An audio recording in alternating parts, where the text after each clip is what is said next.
मुझे आज भी वो दिन याद है जब मैं गेस्ट रूम को ठीक कर रही थी और ताज़ी धुली हुई चादरों को तय कर रही थी। सूरज की रोशनी ने कमरे में जान डाल दी थी। मेरे हाथ थोड़े कांप रहे थे, मैं एक्साइटेड भी थी और नर्वस भी। आज वो दिन था, मेरा पहला फॉस्टर चाइल्ड आने वाला था। मैंने हॉलवे में लगे शीशे में अपने आप को देखा, अपनी शर्ट को ठीक किया। मेरी मॉम होती तो उन्हें यह जानकर बहुत खुशी होती कि मैं एक जरूरतमंद बच्चे को घर ला रही हूँ। उनके जाने के बाद से मैं खुद को खोया हुआ महसूस कर रही थी, अकेली, लेकिन एक बच्चे की मदद करने से मुझे अच्छा महसूस होगा, है ना? जब दरवाजे पर दस्तक हुई तो मैंने एक लंबी सांस छोड़ी और दरवाजा खोला। रूनी बेटमैन दरवाजे पर खड़ा था। उसके हाथ में एक फटा हुआ सॉफ्ट टॉय था जिसकी एक आंख निकली हुई थी। ये खिलौना एक 10 साल के बच्चे के लिए बहुत ही बचकाना था। पतला दुबला, उसकी आंखें पर बिखरे हुए भूरे रंग के बाल। सोशल वर्कर ने हमारी जान पहचान करवाई, लेकिन रोनी ने एक शब्द भी नहीं कहा। वो बस मुझे बेचैन करने वाली शांति से देखता रहा। जैसे ही हम दोनों अंदर आए और मैंने दरवाजा बंद किया, वो बोला, तुम्हारे बाल बहुत ही अच्छे हैं। उसने बहुत ही धीरे से कहा, जैसे फुसफुसा रहा। एक मीठी तारीफ होनी चाहिए थी, लेकिन जिस तरह से वो बात में मुस्कुराया उससे मेरे अंदर अजीब तरह की कभी पैदा हुई। मैंने लंच के लिए ग्रिल्ड चीज सैंडविच बनाया था, एक सिंपल रेसिपी जो बच्चों को बहुत पसंद आती है। रोनी ने अपने खाने को हाथ नहीं लगाया, इसकी बजाय वो बिना पलक झपकाए मेरी तरफ देखता रहा। चाकू को धीरे से प्लेट की तरफ धकेलता हुआ आगे बढ़ा और हल्की सी खरोंच की आवाज आई, जिससे मेरे दांतों में वाइब्रेशंस पैदा होने लगी। भूख नहीं लग रही? मैंने जबरदस्ती मुस्कुराने की कोशिश करते हुए पूछा। बिना एक भी शब्द कहे उसने अपने खाने की प्लेट जमीन पर गिरा दी। सिरामिक के टुकड़े टाइल्स पर बिखर गए। उसने मेरी तरफ देखा, उसकी आंखों में अंधेरा सा चमक रहा था। वो बस मुझे घूरे जा रहा था। मुझे ये नहीं चाहिए, उसने अकड़ से कहा। मैंने सोचा चलो उससे आराम से बात की जाए। अरे कोई बात नहीं, तुम्हें खाने की जरूरत नहीं है। तुम क्या खाना चाहते हो बताओ? उसके होंठ एक मुस्कान में मुड़ गए, छोटी शैतानी से भरी मुस्कान। चलो हाइड एंड सीक खेलते हैं। ये सोचते हुए कि इससे उसका मन हल्का हो जाएगा, मैं मान गई। ठीक है, पहले छुपने की बारी मेरी है, मैंने अपनी चाहत को दबाते हुए कहा।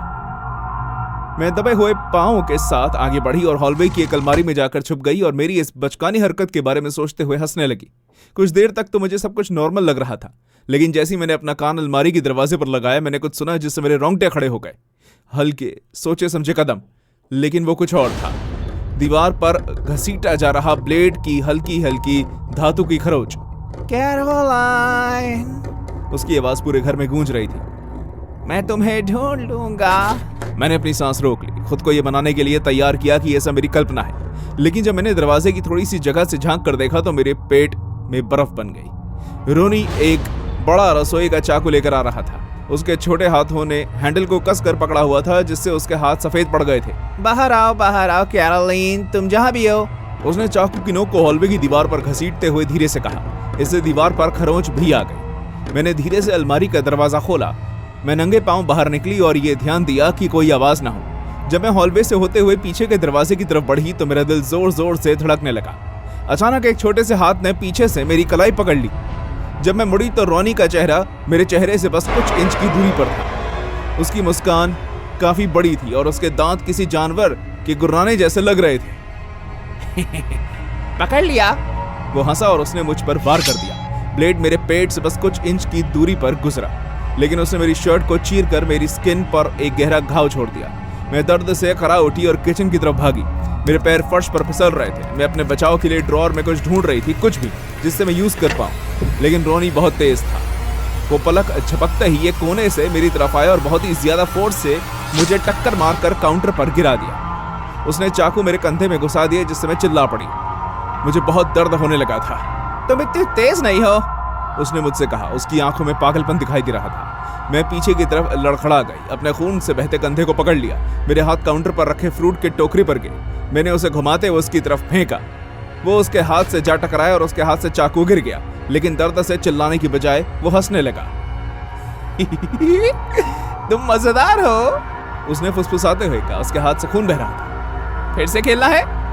मैं सामने की तरफ भागी, लेकिन वो ठीक मेरे पीछे था। उसके छोटे छोटे कदम हार्डवुड फ्लोर से टकरा रहे थे। मैंने दरवाजा खोला, लेकिन उसने उसे बहुत जोर से बंद कर दिया, जिससे मेरा हाथ लगभग कुचल गया। वो फिर से मेरे एकदम करीब आ चुका था। कोई बाहर नहीं जाएगा, उसने फुसफुसाते हुए कहा। उसका चेहरा मेरे चेहरे के बस कुछ इंच दूरी पर था। हताश होकर मैंने उसे पीछे की तरफ धक्का दे दिया और मैं लॉन्ड्री रूम की तरफ भागी। मैं मुश्किल से दरवाजा बंद करके लॉक करने में कामयाब हो पाई। मैं दीवार से सट कर कांपने लगी। मेरा दिल इतनी जोर से धड़क रहा था जैसे वो बाहर ही आ जाएगा। दरवाजे के क्रैक से मैं उसके छोटे से हाथ को हैंडल घुमाते हुए देख सकती थी। तुम हमेशा के लिए छुप नहीं सकती, उसने फुसफुसा कर कहा। मैंने अपने खून से सनी उंगलियों से घबराहट में 911 डायल किया। मैं मुश्किल से बोल पा रही थी, प्लीज, मेरा फॉस्टर बेटा मुझे मारने की कोशिश कर रहा है। लेकिन इससे पहले कि मैं उन्हें अपना पूरा एड्रेस बता पाती, दरवाजा खुल गया। रोनी वहीं खड़ा था। उसके चेहरे पर कोई भाव नहीं था। उसने धीरे से अपना सर झुकाया और मेरी तरफ बढ़ा। मैं पीछे की तरफ भागी और जो कुछ भी फेंक सकती थी उसे फेंक दिया। डिटर्जेंट की बोतल, टॉवल, कुछ भी। वो मेरे ऊपर झपटा। उसके छोटे हाथ बहुत मजबूत थे। उसने मुझे फर्श पर गिरा दिया। उसने चाकू को हवा में उठाया। उसकी आंखों में घिनौना भाव था। मैं रोते हुए चिल्लाई। मुझे समझ में नहीं आ रहा था कि मैं क्या करूं। तुम्हें अपने डैड जैसा बनने की जरूरत नहीं है। लेकिन वो सिर्फ मुस्कुराता रहा। मैं अपने डैड जैसा नहीं हूँ, उसने फुसफुसाते हुए कहा। उसके होंठ एक भयानक मुस्कान में मुड़ गए। उन्होंने तो किसी को नहीं मारा। मैं उसकी बात सुनकर दंग रह गई। मेरी सांस गले में अटक गई। मैंने मारा, उसने बताया। मेरी मॉम के मरने के बाद जितनी बार भी वो किसी और औरत को घर लेकर आए, मुझे वो पसंद नहीं आई, इसलिए मैं उनके साथ खेलता था चाकू से। उन्होंने ये सिर्फ इसलिए कबूल किया ताकि वो लोग मुझे ना ले जाएं। उसकी आंखें जीत से चमक उठी, जिससे मुझे और भी डर लगने लगा। उसने चाकू नीचे की तरफ गिराया। मैंने वक्त रहते खुद को साइड कर लिया, जिससे चाकू जमीन पर जा लगा। मैंने उसके सीने पर जोर से लात मारी, जिससे वो उछलकर पीछे की तरफ गिर गया।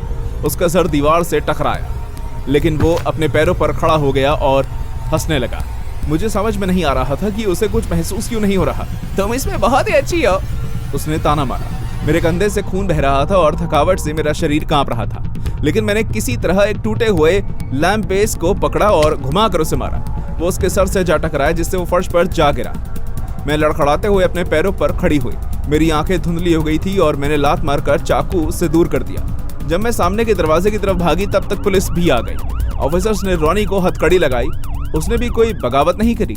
उसने सिर्फ स्क्वाड गाड़ी के पीछे से मेरी तरफ देखा और मुस्कुराया। उसकी आंखें खुशी से बड़ी हो गई। जल्दी मिलते हैं कैरोलिन, उसने फुसफुसा कर कहा। उसके होठ मुस्कान में बदल गए। तुम अब तक की मेरी सबसे पसंदीदा प्लेमेट हो।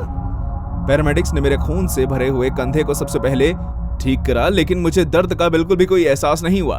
मैं दूर तक देखती रही। सच का वजन मेरे अंदर समा रहा था। उन मर्डर्स के लिए एक गलत आदमी मरने वाला था और कहीं ना कहीं अंदर ही अंदर मैं जानती थी कि रोनी कोई और खेल ढूंढ ही लेगा। लिली और मैं पिछले 1 साल से इस फॉस्टर होम में रह रहे थे। हमारे parents mister and Mrs Martin हमें घर पर अकेला छोड़कर डिनर पर जा रहे थे। जब उनकी गाड़ी निकली तो लिली टीवी देखने के लिए हाथ में पॉपकॉर्न का टब लिए सोफे पर बैठ गई। टीवी की आवाज के अलावा घर बिल्कुल शांत था। करीब 20 मिनट के बाद लिली सोफे पर आधी नींद में लुढ़क चुकी थी। मैं अपना फोन देख रहा था जब लाइट्स झिलमिलाने लगी। हाँ, मैं हैरान हुआ। टीवी की स्क्रीन काली थी, उसके अलावा और कुछ भी नहीं चल रहा था। एकदम शांति थी वहां पर। लिली, मैंने खड़े होकर आवाज लगाई। वो हिली। क्या है? उसने नींद में कहा। फिर मैंने उसे सुना। हॉलवे से आती हुई हल्की फुल्की आवाज। आगे का दरवाजा आवाज करते हुए खुला। मैं डर गया। मेरे पेट में मरोड़ उठने लगे। 1 सेकंड के लिए मुझे लगा कि शायद मार्टिन्स घर जल्दी वापस आ गए, लेकिन फिर मैंने भारी कदमों की आवाज सुनी। धीरे नहीं बल्कि भारी कदम, जाने पहचाने, भारी जूतों की आवाज। लिली उठ खड़ी हुई। उसकी आंखें अचानक से बड़ी हो गई। मैंने पर्दे से झांक कर देखा। 2 आदमी मास्क पहने, हाथ में क्रोबार और डफल बैग लिए अंदर घुसने की कोशिश कर रहे थे। मैंने उनमें से एक को दरवाजे में पेचकस घुसाते हुए देखा जब तक कि ताला टूट नहीं गया। लिली ने मेरा हाथ खींचा और फुसफुसा कर कहा, मैक्स, हमें छुपना होगा। हम हॉलवे में भागे। यहां अंदर, लिली ने मुझे कोट्स की अलमारी में ढकेलते हुए धीरे से कहा। मैं मुश्किल से सांस ले पा रहा था। मेरा दिल मेरी छाती में इतनी जोर से धड़क रहा था कि मुझे यकीन था कि उन्हें उसकी आवाज सुनाई दे जाएगी। हम झुककर नीचे बैठ गए और हमने कुछ जैकेट से खुद को ढक लिया और जितना हो सकता था उतना खुद को शांत रखने की कोशिश की। बाहर मैं उन्हें घर में घूमते हुए सुन सकता था, कांच तोड़ते हुए, फर्नीचर को उछालते हुए। चांदी के बर्तन उठा लो, उनमें से एक ने कहा। तिजोरी ढूंढो, दूसरे ने कहा। लिली की उंगलियां मेरी बाजू में गड़ गई। उसके हाथ सफेद पड़ गए थे। और फिर मेरा फोन बजा। एक फालतू की नोटिफिकेशन। मैं उसे शांत करने के लिए लड़खड़ाया, लेकिन तब तक बहुत देर हो चुकी थी। पैरों की आवाज रुक गई थी। क्या तुमने वो सुना? एक आदमी ने धीरे से कहा। हाँ, अलमारी। मैंने लिली के शरीर को परेशानी में कांपते हुए महसूस किया। मैं भी डर से ठंडा पड़ गया। अलमारी का दरवाजा धीरे से खुला और उस पल मेरी आंखें उनमें से एक चोर की आंखों से मिली। वो मुस्कुराने लगा, मेरी तरफ देखते हुए। ढूंढ लिया। इससे पहले कि वो हमें पकड़ पाता, लिली ने मुझे अलमारी से बाहर खींच लिया। हम वापस हॉलवे में भागे। चोरों के भारी पैरों की आवाज हमारे पीछे आ रही थी। वो हमारे करीब थे। और तेज मैक्स, लिली ने मुझे सीढ़ियों की तरफ ले जाते हुए कहा। हम भागकर दूसरी मंजिल पर चले गए और वहां हमने एक कमरे में जाकर दरवाजा अंदर से बंद कर दिया। लिली ने दरवाजे के आगे एक भारी टेबल लगा दिया, जिससे खींचते हुए उसके हाथ कांपने लगे। मैं वहीं खड़ा रहा। मेरा दिल मेरे सीने में जोर से धड़क रहा था। हमें बाहर निकलना होगा, खिड़की। मैं चिल्लाया, लेकिन इससे पहले कि हम वहां से हिल पाते, दूसरे चोर ने धक्का मारकर दरवाजा खोल दिया। ड्रेसर फर्श पर सरकते हुए आवाज करने लगा, लेकिन उससे वो नहीं रुका। तुम्हें क्या लगता है कि तुम कहां जा रहे हो? वो हंसा, उसकी आंखें शरारत से बड़ी हो गई। हम छत की तरफ भागे। लिली ने मुझे अपने आगे रखा। मैंने इस सीढ़ी को पकड़ा और अपने हाथों को कांपते हुए ऊपर चढ़ गई, जबकि मेरे पैर उस पर फिसल रहे थे। ऊपर चढ़ते ही लिली ने सीढ़ी को ऊपर खींच ली और चोर नीचे ही रह गए। तुम हमेशा के लिए ऊपर नहीं छुप सकते बच्चों, उनमें से एक ने चिढ़ते हुए हमें कहा, और वो हमें घूरते रहे। हमारे पास पूरी रात है। छत अपने आप में ही बहुत अंधेरे भरी और गर्म थी। मुझे बहुत पसीने आ रहे थे। मेरे हाथ डर के मारे फिसल रहे थे। लिली की सांस फिर से कम हो रही थी और उसके हाथ कांप रहे थे। अब हम क्या करें? मैंने फुसफुसाते हुए पूछा। वेंट। उसने हाँफते हुए छत के कोने पर जंग लगी खिड़की की तरफ इशारा किया। उसने जाली को खींचकर बाहर निकाला और उस वजह से उसके हाथ पर रगड़ भी लग चुकी थी और थोड़ा सा खून भी आने लगा था। जाओ मैक्स, उसने मुझे अंदर जाने के लिए जोर देते हुए कहा। मैं मेटल के शाफ्ट पर रेंगने लगा। मेरे घुटने जंग खाई जमीन पर रगड़ रहे थे। मेरी छाती पर भार महसूस हो रहा था। वो बहुत ही पतली जगह थी। दम घुट रहा था, लेकिन मैं चलता रहा। लिली भी मेरे पीछे पीछे दब कर चल रही थी। उसकी सांस गर्म थी। नीचे से मुझे चोरों की आवाज आ रही थी। हमें ऊपर जाने का दूसरा रास्ता ढूंढना पड़ेगा। उस वेंट के जरिए हम गैरेज में पहुंच गए। हमारे गिरने पर जोर से आवाज हुई। हमें ठंडी जमीन का एहसास हुआ। गिरने से मेरे घुटने पर चोट लग गई। लिली ने मेरा हाथ पकड़ लिया। वो मुझे साइड के दरवाजे की तरफ खींच कर ले जाने लगी, लेकिन अचानक वहां एक चोर था, हमारा इंतजार करता हुआ।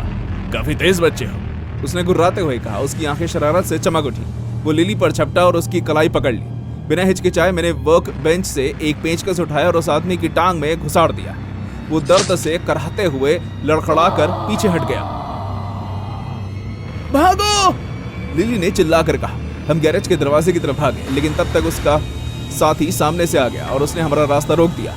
उसके हाथ में क्रोबार था। वो धीरे से आगे पीछे कर रहा था। क्या तुम कहीं जा रहे हो? उसने धमकाते हुए पूछा। डर के मारे लिली ने फौरन शेल्फ से टर्पेंटाइन की बोतल उठाई और उस आदमी के चेहरे पर फेंक दी। वो उसकी आंखों में फैल गई, जिससे वो दर्द से चीख उठा। अपने चेहरे पर पंजे मारने लगा। जब हमें लगा कि हम आजाद हो गए हैं, उसने लिली को पकड़ लिया और जमीन पर गिरा दिया। लिली जोर जोर से चिल्लाने लगी। उसने लिली का मुंह दबाने की कोशिश की। दूसरी तरफ मैंने उसके साथी को गुस्से में लड़खड़ाते हुए मेरी तरफ आते हुए देखा। जब उसने मुझे पकड़ने की कोशिश की तो मैंने अपनी बगल में लगे गैरेज के दरवाजे के हैंडल को नीचे कर दिया, जिससे उसका हाथ दब गया। जैसे ही दरवाजे का भार उसके हाथ पर पड़ा, उसकी हड्डी टूटी। वो दर्द से चिल्लाने लगा। मैंने वक्त रहते वापस लिली की तरफ देखा। उसका चेहरा खून से भर चुका था। उसने अपने दांत हमलावर के हाथ में गड़ा दिए थे। वो दर्द से चिल्लाया और उसकी पकड़ कमजोर हो गई, जो लिली के बचकर निकलने के लिए काफी था। रात के सन्नाटे को सायरन की आवाज ने घेर लिया। वो पुलिस की गाड़ियों की आवाज थी। हम मदद के लिए पुकारते हुए बाहर भागे। जब पड़ोसी को हमारे घर से आवाज आई तो उन्होंने पुलिस बुला ली। पुलिस ने दोनों चोरों को जमीन पर गिराकर पकड़ लिया। लिली और मैं एम्बुलेंस के पीछे बैठे हुए थे और डर से कांप रहे थे। मेरे हाथ कांपना बंद ही नहीं हो रहे थे, पर हाँ, हम बच चुके थे। तुमने मुझे बचा लिया मैक्स, उसने धीरे से कहा। मैंने अपना सर हिलाया, अभी भी सांस लेने की कोशिश करते हुए कहा, नहीं, तुमने मुझे बचाया। मैं कारपेट पर बैठ गई। उसके रेशे निकल रहे थे जो मेरे नाखूनों में घुस गए। हवा में कीचड़ की खुशबू वाले कारपेट और पुरानी लकड़ी की हल्की खुशबू फैलने लगी। एक हफ्ते पहले ही मैं बहुत सारे बच्चों वाले घर से निकल कर आई थी, इसलिए ये मेरे लिए एक बड़े बदलाव जैसा था। रॉय मेरे अधेड़ उम्र का फॉस्टर डैड था, जिनकी आंखें नरम और प्यारी मुस्कान थी। इनके साथ मुझे अभी सिर्फ 5 दिन ही हुए थे। पहले तो मुझे बहुत ही शुक्रगुजार महसूस हुआ। उन्होंने मुझे कुछ नए कपड़े ला कर दिए, मुझे अपना खाना खुद चुनने का मौका दिया और यहाँ तक कि मुझे ये भी कहा कि मुझे रात को एक फिक्स टाइम पर सोना ज़रूरी नहीं है। सब कुछ बिल्कुल सुरक्षित चल रहा था। फिर मैं अलग अलग फॉस्टर घर में रही हूँ और जानती हूँ कि कब चीज़ें ठीक नहीं जाती। इसकी शुरुआत रूल से हुई। तुम्हें बेसमेंट का दरवाज़ा हमेशा बंद रखना होगा, वहाँ बस सामान स्टोर किया जाता है जिसकी तुम्हें ज़रूरत नहीं है। उसने कहा, तुम लैंडलाइन का इस्तेमाल नहीं कर सकती, वो चल नहीं रहा। अगर तुम किसी को फोन करना चाहती हो तो मुझे बता देना। लैंडलाइन वाली बात बहुत ही अजीब थी, लेकिन मैंने उनसे कोई सवाल नहीं किए उस रात तक। जैसे ही रॉय रात के 8 बजे के करीब घर से निकला, मैंने एक आवाज सुनी। थर्ड हॉल में कहीं से भारी चीज के टकराने की आवाज आई। मैंने अपने कान से ईयरफोन निकाला और उठकर बैठ गई। मैं ठीक से सुनने की कोशिश कर रही थी। बैंग बैंग, वो आवाज हॉलवे में रखी एक बंद अलमारी से आ रही थी, वही जिसे रॉय हमेशा बंद रखता था। मैं घबराते हुए अलमारी के पास गई। मेरे हाथ पसीने से गीले हो चुके थे। मैंने अपने कान दरवाजे पर लगाए और ध्यान से सुनने की कोशिश की। धीमी और टूटी हुई सांसें, उथली, हताश। ये सुनकर मेरे दिल एक बार के लिए थम गया। मैंने हैंडल को खींचने की कोशिश की, लेकिन वो बंद था, जाहिर है। लेकिन मेरे लिए एक नई चीज नहीं थी। मैं बहुत से फॉस्टर होम से भाग चुकी थी, इसलिए मुझे ऐसी 1-2 चीजें पता थी। मैंने अपनी जेब से एक बॉबी पिन निकाला। मेरे हाथ कांप रहे थे, लेकिन मैंने उसे लॉक में डाल दिया। मेरे हाथ पसीने से भरे हुए थे, इसलिए हाथ स्थिर रखना मुश्किल हो रहा था। कुछ बार ट्राई करने के बाद मैंने देखा कि लॉक खुल गया। मैंने धीरे से दरवाजा खींचा और उसे बहुत ही आराम से खोला, लेकिन मेरा दिल बैठ गया। वहां कोने में एक छोटी सी बच्ची बैठी हुई थी। उसकी उम्र 10 साल से ज्यादा नहीं थी। उसके बाल भूरे रंग के थे और पजामा गंदा था। लोहे की संगल से उसकी कलाइयां पक चुकी थी। उसकी डरी हुई बड़ी आंखें मेरी आंखों से जाकर मिली। प्लीज मेरी मदद करो, उसने धीरे से कहा। उसकी आवाज भारी और फटी हुई थी। 1 सेकंड के लिए मैं बस वहां खड़ी रह गई। मेरे दिमाग ने काम करना बंद कर दिया। क्या हुआ है यहाँ पर? मेरी आवाज भी लड़खड़ाई। मैं अपने घुटनों पर बैठी और हथकड़ी खोलने की कोशिश करने लगी। उसके छोटे हाथ कांप रहे थे, खून और गंदगी से चिपचिपे। उसके अंदर जो भी जान बची थी उससे वो मेरा साथ दे रही थी। लेकिन इससे पहले कि मैं कुछ कर पाती, मैंने सुना दरवाजे के खुलने की आवाज। रॉय वापस आ चुका था। मैंने जोर से दरवाजा बंद करने की कोशिश की, लेकिन मैं वक्त पर यह नहीं कर पाई। दरवाजा खुला। हॉलवे में हमारी आंखें मिली। पहली बार के लिए मैंने उसके चेहरे से दया नहीं, उसकी जगह गुस्सा देखा। वो मुझे ही घूरे जा रहा था। ये तुम क्या कर रही हो? उसकी आवाज धीमी और सख्त थी, लेकिन मैं उसके अंदर का गुस्सा समझ पा रही थी। मैंने एक कदम पीछे ले लिया और उस लड़की को अपने पीछे छुपा दिया। तुमने झूठ कहा था, मैंने हकलाते हुए कहा। मेरी आवाज डर से फट रही थी। वो हरकत में आया। उसने एक हाथ से मेरा मुंह दबाया और मुझे पीछे की तरफ ढकेला। वो लड़की चिल्लाई, एक भयानक तीखी चीख जो मेरे कानों को चीरती हुई निकल गई। मैंने लात मारी और हाथ पैर मारे, लेकिन रॉय ज्यादा ताकतवर था। वो मुझे घसीटते हुए बेसमेंट में ले गया। उसके नाखून मेरे बाजू में गड़ गए। मेरे हाथ पैर मारे। मैंने उसके हाथ को काट लिया। खून का स्वाद मेरे मुंह में आ गया। वो गुस्से में गुर्राया, लेकिन अपनी पकड़ नहीं छोड़ी। उसने फिर से मुझे बेसमेंट की सीढ़ियों में फेंक दिया और कुछ देर के लिए सब कुछ धुंधला हो गया। जैसे ही मेरा सर लकड़ी से जाकर टकराया, मुझे चक्कर आने लगे। हॉलवे से लड़की के रोने की आवाज आ रही थी। आवाज डरी हुई थी और भयानक सी थी। प्लीज मुझे छोड़कर मत जाओ। वो रोने लगी। रॉय ने कोने से रस्सी का कुंडल पकड़ा। उसका चेहरा गुस्से से लाल हो चुका था। तुम्हें दरवाजा नहीं खोलना चाहिए था, क्लारा, उसने गुर्राते हुए कहा। उसकी आवाज बिल्कुल शांत नहीं थी। मैंने उससे पीटा और लात घूंसे मारे। मेरे नाखून उसके चेहरे पर जा लगे, जिससे उसके चेहरे पर लाल निशान पड़ गए थे। तुम मुझे नीचे नहीं ले जा रहे हो, मैं चिल्लाई। उसने मुझे सीमेंट के फर्श पर ढकेल लिया, मेरे कंधों को पकड़ लिया। उसके हाथ मेरे गले के चारों ओर लिपटे हुए थे और वो मेरे गले को दबा रहा था। मेरे फेफड़े जल रहे थे। मेरी आंखों के आगे अंधेरा छा रहा था। अपनी जान बचाने के लिए मैं अंधाधुंध हाथ पैर मारने लगी। मेरे हाथ में गिरे हुए जार का टूटा हुआ कांच आ गया। बिना सोचे समझे मैंने उसे रॉय की टांग में घुसा दिया। रॉय जोर से चलाया और उसकी पकड़ ढीली पड़ गई। मैं अपने पैरों पर खड़ी हुई। मेरे हाथ पर खून के छींटे थे। वो फिर से झपटा, लेकिन मैंने फिर से उसकी टांग पर लात मारी। वो लड़खड़ाया और मुझे गालियां देने लगा। उसका चेहरा दर्द से कराह रहा था। मैं भागी। मैंने उस लड़की का हाथ पकड़ा और सामने के दरवाजे की ओर भागी। मेरे पैर दर्द हो रहे थे, मुझे हर जगह दर्द हो रहा था, लेकिन मैं भागती रही। रॉय की पैरों की आवाज मुझे पीछे से सुनाई दे रही थी। वापस आओ यहाँ पर, वो गुर्राया। मैंने सामने का दरवाजा खोला और उस लड़की को बाहर ढकेला। मेरे अंदर दरवाजा बंद करने की हिम्मत नहीं थी, लेकिन तभी रॉय ने मुझे बालों से पकड़ लिया और मुझे वापस घर के अंदर खींच लिया। मैं चिल्लाई और मैंने उसका हाथ दबोच लिया। छोटी बच्ची ने चिल्लाना शुरू कर दिया, जिससे पड़ोस के लोग आ गए। कुछ ही मिनट के अंदर 3 आदमी घर के अंदर आ गए और रॉय को जमीन पर जकड़ लिया। मैं आखिरकार उसके पंजे से आजाद हो गई। पुलिस आई और रॉय को गिरफ्तार कर लिया। पड़ोसियों ने हमारी तरफ से बात की और घर की तलाशी ली। घर में 2 और लड़कियां पाई गई जो आम नजरों से छिपी हुई थी। उन्हें जंजीर और पैडलॉक से बांधा गया था। मैं नहीं जानती थी कि मैं अपनी जिंदगी में कितनी सफल हो पाऊंगी, लेकिन मुझे हमेशा खुद पर गर्व महसूस होगा।